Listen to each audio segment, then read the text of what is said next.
আমি তখন দেখবে আল্লাহর সামনে দাঁড়ায়, আর আল্লাহ মানুষের কাছ থেকে হিসাব গ্রহণ করে, আর মানুষ হিসাব দিতে পারে না। তখন যারা গুনাহগার তারা নেকির জন্য ছোটাছুটি করতে থাকবে। কেউ ভাইয়ের কাছে যাবে, কেউ বোনের কাছে যাবে, কেউ মেয়ের কাছে যাবে, কেউ তার আপন স্ত্রীর কাছে যাবে, কেউ তার স্বামীর কাছে যাবে। স্বামী তার স্ত্রীর কাছে গিয়ে বলবে, ও প্রাণের স্ত্রী, দুনিয়াতে আমি স্বামী হিসেবে কেমন ছিলাম?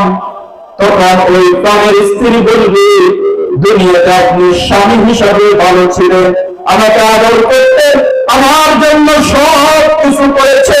স্বামী স্ত্রীর মুখ থেকে এই কথা শোনার পর স্বামী অত্যন্ত খুশি হয়ে যাবে।